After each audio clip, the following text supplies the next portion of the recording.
یہ جو لانتی قسم کے آ رہے ہیں نا, جو مرد ہیں اور فیلنگز کی وجہ سے شی بنے پھر رہے ہیں, ان کو دبا کے نیچے لعنتیں بھیجا کرو ان کے اوپر.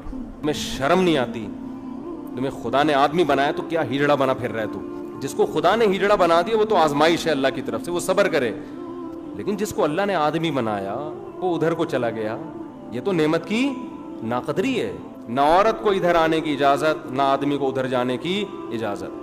تو پہلا کام اپنے نسلوں کو بچانا ہے کہ نہیں بچانا ہے اس گندگی سے؟ تو پہلا کام آپ نے کیا کرنا ہے؟ لڑکے کو احساس دلانا ہے, بیٹا مردوں والے کام کرو, تم تو ماشاء اللہ کیا ہو, مرد ہو مرد. دوسرا کام آپ نے کیا کرنا ہے؟ اس کو لڑکیوں میں کھیلنے نہیں دینا. جو بچہ بچپن سے کو ایجوکیشن میں پڑھتا ہے اس میں بھی شی والے جراثیم پیدا.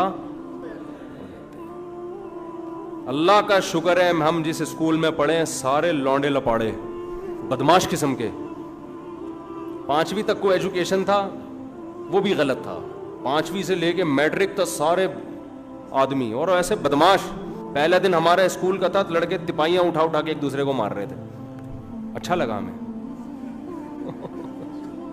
اچھا فیل ہوا. اور آج کل جو ماحول ہے نا, فیمیل ٹیچرز پڑھا رہی ہیں آپ کو, لڑکے وہاں نظر بازی کر رہے ہیں لڑکیوں کے ساتھ. اب اس عمر کا لڑکے کو جب فیمیل پڑھائے گی وہ تو ہائی اللہ ہوئی اللہ والے طریقے سے پڑھائے گی نا, تو لڑکا ہائی اللہ ہوئی اللہ سیکھے گا کہ نہیں سیکھے گا؟ اس کو مرد سے پڑھاؤ یار, آدمی کو دکھاؤ. اس کو بولو جب تو بالغ ہوگا, شادی کی عمر ہوگی, تیری شادی کرا دیں گے ہم, ابھی تو مردوں میں بیٹھ. آدمیوں میں اچھا لگتا ہے. لڑکوں کو اپنے بچوں کو بولو بیٹا لڑکوں میں کھیلو, لڑکیوں میں مت کھیلو. اور دیکھو اللہ نے مرد میں استغنا دیا ہے, وہ عورت کے پیچھے بھاگتا ہوا اچھا نہیں لگتا, استغنا ہونا چاہیے آدمی میں. تو پہلا کام کیا کرنا ہے میرے بھائی؟ بچوں کو احساس دلانا ہے لڑکے کو کہ تم بیٹا کیا ہو. اور اگر آپ خود لڑکے ہو, ابھی شادی نہیں ہوئی, تو اپنے بارے میں کہ اللہ نے ہمیں کیا بنایا ہے, مرد. ہم اس پہ سمجھوتا نہیں کریں گے. مریں گے تو مردوں والی نماز جنازہ پڑی جائے گی ہمارے اوپر. تو دوسرا کام کیا کرنا ہے؟ اس کو لڑکیوں میں کھیلنے سے منع, کو ایجوکیشن سے نکالو اپنے لڑکے کو, خراب ہو جائے گا. پہلے نیچر ہے, اس کے بعد ایجوکیشن ہے. اگر وہ اچھا ڈاکٹر بن کے ہائی اللہ ہوئی اللہ بن گیا, یا وہ زنا میں پڑ گیا, تو کیا کرنا ہے ایسے ڈاکٹر کا میرے بھائی؟ تیسرا کام کیا کرنا ہے؟ اسے آپ فیس بک اور یوٹیوب پہ ہٹائیں یا اس پہ نظر رکھیں کہ کر کیا رہا ہے. آج کل فیس بک آزاد ہے, بہت سے بیچ کے لوگ فیس بک کے پہ آ کے آپ کے بچوں کو بھی بیچ کا کر دیں گے. وہ جیسے میں نے بتایا نا, وہ ایک صاحب نے کہا میرا بیٹا, اب اس کی فیلنگز ختم ہو گئی ہیں. وجہ کیا ہے؟ اس کی فیس بک پہ کسی گورے سے دوستی, گورے نے وہاں سے اس سے دوستی لگا لگا کے اس کو خراب کر دیا. ماں باپ نگرانی نہیں کرتے, بچہ فیس بک پہ اس کے فرینڈس کون کون سے ہیں, فیس بک پہ اس کی ایکٹیویٹیز کیا ہیں, موبائل پہ کس سے باتیں کر رہا ہے.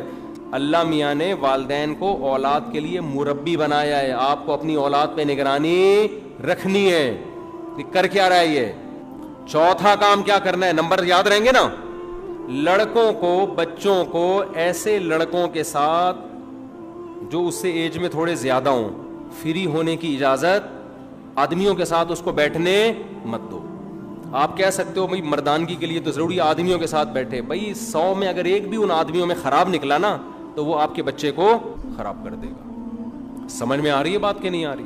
حضرت شیخ الحدیث مولانا زکریا رحمۃ اللہ علیہ نے آپ بیتی میں لکھا ہے کہ میرے والدین اس زمانے میں, حالانکہ اس زمانے میں ماحول اتنا خراب نہیں تھا, تو میرے والدین اتنی سخت نگرانی کرتے تھے کہ میں نماز میں صف میں اگر کسی بندے کے ساتھ کھڑا ہوں, ظہر کی نماز میں, عصر میں بھی اگر اسی کے ساتھ کھڑا ہوا ہوں, تو میرے والد پوچھتے تھے یہ تمہارا کیا لگتا ہے کہ ظہر میں بھی اس کے ساتھ تھے اور عصر میں بھی اس کے ساتھ تھے. بدگمانی نہیں ہے اولاد پر, لیکن نگرانی تو کرنی ہے نا کہ بیٹا ظہر میں بھی اسی کے ساتھ کھڑے ہوئے تھے اور عصر میں بھی اسی کے ساتھ. تو ذرا ایکسکیوز می سر, تھوڑا سا ڈیفائن کریں گے کہ یہ بندہ آپ کا لگتا کیا ہے؟ میں سمجھا پا رہا ہوں اپنی بات؟ اس طرح سے انہوں نے اپنے بچوں کی حفاظت کی ہے. آج میں دیکھتا ہوں کتنے خوبصورت سے بچے ہوتے ہیں, ماں باپ مسجد میں چھوڑ کے چلے جاتے ہیں, اور بڑی عمر کے لوگ ان سے, کوئی گال پہ ہاتھ لگا رہا ہے, کوئی ادھر کس کر رہا ہے, کوئی. ہم کسی سے بدگمان نہیں ہو رہے, لیکن بھائی 100 میں اگر ایک بندہ خراب ہوگا تو اس ایک کی وجہ سے 99 سے بھی بدگمانی ہوگی, 99 سے بھی آپ احتیاط رکھیں گے. اس طرح کا بچوں کا مذاق بولو نہیں ہے. اور یہ جو بیماری ہے نا بچوں کے ساتھ بدکاری کی، یہ بڑھاپے میں بھی نہیں جاتی، یہ خوب سمجھ لو. جب ایک دفعہ جوانی میں لگ گئی تو توبہ نہیں کی تو بڑھاپے تک رہتی ہے یہ. اس لیے اس زمانے میں بچوں کو بڑوں کے ساتھ فری نہ ہونے دیں، اور بچوں کو کزن کے ساتھ بھی ایک بستر پہ سونے مت دیں، بالکل نہیں. یہ نہیں کہ آپ اپنے بھتیجوں بھانجوں سے بدگمان ہیں، برے ہیں، نہ نہ نہ بھائی، اچھے برے کی بات نہیں ہے. شریعت کا اصول ہے، اللہ اس کے رسول کا حکم ہے، بچہ جب 10 سال کا ہو جائے گا اس کا بستر الگ کر. بلکہ میں تو کہتا ہوں اس زمانے میں 10 سال سے پہلے، یہ تو 10 سال تو صحابہ کے دور کی بات ہے. یہ بات آپ نے اپنی بیویوں کو سمجھانی ہے، کیونکہ مرد ہر وقت نگرانی نہیں کرتا. جب مائیں اپنے بچوں کو لے کے جاتی ہیں اپنے میکے، اپنے ماں باپ کے گھر، وہاں کزن بھی آئے ہوئے ہوتے ہیں، شادی بیاہ کا ماحول ہوتا ہے، سب چپک چپک کے ایک دوسرے کے اوپر سو رہے ہوتے ہیں. مائیں کہتی ہیں کچھ بھی نہیں ہے، بچے ہیں. نا نا نا نا، آپ اپنی بیگموں کو سمجھا دو کہ بچے میں تمہارے ساتھ بھیج رہا ہوں، ٹھیک ہے، تم ان کی ماں ہو، جاؤ. تو بچوں کو اپنے کزنوں کے ساتھ بھی ایک بستر پہ سونے بولو مت دو. اسی طرح جب بچہ سمجھدار ہو جائے، 7 8 9 سال کا ہو جائے، تو بہن بھائیوں کو بھی ایک بستر پہ سونے مت دو. سمجھتے ہو؟ الگ سوئے گا. اور جیسے ہی بلوغت کی دہلیز پہ قدم رکھے ایک خاندانی کام کر لو تاکہ ہمیشہ کے لیے اس کا فیوچر کیا ہو جائے؟ محفوظ. وہ کام کرو جو عبداللہ بن عباس نے کیا رضی اللہ عنہ. سمیع قریب ان کے بیٹے تھے، ایک اور بیٹے ان کا نام ذہن میں نہیں. 3 بیٹے بالغ ہوئے. آپ کہہ سکتے ہو ایک ہی وقت میں 3 بیٹے کیسے بالغ ہو گئے؟ 4 شادیاں ہوں تو ایک ہی وقت میں 4 بیٹے بھی بالغ ہو سکتے ہیں. عبداللہ بن عباس کی تو 4 بیویاں تھیں، اہل بیت میں سے تھے نا، تبھی تو صحابہ فطرت پہ قائم تھے، نیچر پہ قائم تھے. تو 4 بیٹے بالغ ہوئے، چاروں کو بلایا اور کہا دیکھو تم میں سے جو شخص شادی کرنا چاہتا ہے مجھے بتائے، میں اس کا نکاح کر دوں گا، لیکن زنا کے قریب مت پھٹکنا. یہ نہ کہنا کہ ابا نے شادی نہیں کی تو میں مجبور تھا تو میں زنا کر رہا ہوں. نہ میں تیار ہوں، زنا کے قریب جانے کی اجازت نہیں ہے. کاش یہ خاندانی کام آج کل کے ابا کرنے لگے. ابا کو یہ ہوتا ہے بہو آئے گی تو 2 روٹی زیادہ کھلانی پڑے گی مجھے، یہ ٹینشن ابا لینے کے لیے تیار. بہو کو بیٹی سمجھ رہے ہیں، بہو کو یہ کہہ رہے ہیں کہ میرے ساتھ وہ سلوک کرو جو باپ والا ہوتا ہے. بہو نے دیکھا میرا باپ تو ساری زندگی کھلاتا رہا ہے، سوسر 5 روپے بھی خرچ کرنے کے لیے تیار نہیں ہے، تو وہ باپ والی رسپیکٹ تھوڑی دے گی. لیکن اس میں ایک چیز میں ایڈ کرتا ہوں کہ یہ اس وقت ہے کہ جب بچہ سمجھدار ہو. آپ کو یہ یقین ہے کہ میرا بچہ پڑھائی میں دلچسپی لے رہا ہے، جو ذمہ داریاں پوری کر رہا ہے، کوئی بات نہیں، ابھی اس کی ارننگ نہیں ہے، ابھی میں اپنے خرچے پہ شادی کر دیتا ہوں، بعد میں جب ارننگ ہوگی تو کر لے گا یہ. لیکن اگر بچہ ایسا نہیں ہے، 1 نمبر کا پوستی ہے، پھر نہیں کرو یہ کام. کیونکہ پھر کیا ہوگا، ابھی تو شادی کے لالچ میں کچھ پڑھ لکھ لے گا، کما لے گا.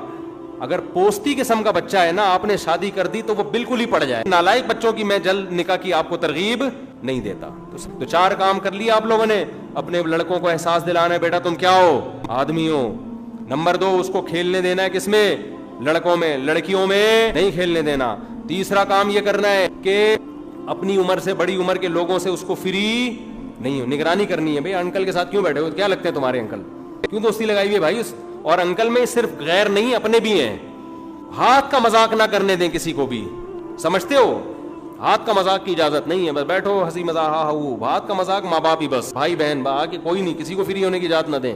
چوتھا کام، ایک بستر پہ بہن بھائی کو اور کزنوں کو بھی ایک بستر پہ سونے نہ دیں.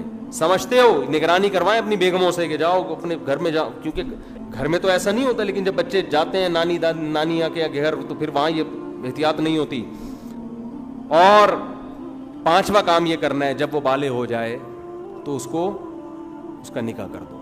جب نکاح ہو جائے گا نا تو ان تمام چیزوں سے وہ کیا ہو جائے گا، کیونکہ نیچر پہ آ گیا، اب وہ محفوظ ہو گیا. اگر شادی دیر سے کرو گے، غلط چیزوں کی عادتیں پڑ گئیں، پھر شادی کے بعد برائی کم ہونے کا امید تو ہے، ختم ہونے کی 100% یقین نہیں ہے، کیونکہ پھر ایسا برباد ہوتے ہیں کہ زندگی برباد ہو جاتی ہے پھر. تو اللہ ان کمبختوں سے ہماری حفاظت فرمائے، اور اسلام نے جو ہمیں ایک نیچرل لائف دی ہے، اس اسلام کی ہمیں قدر کرنے کی توفیق عطا فرمائے.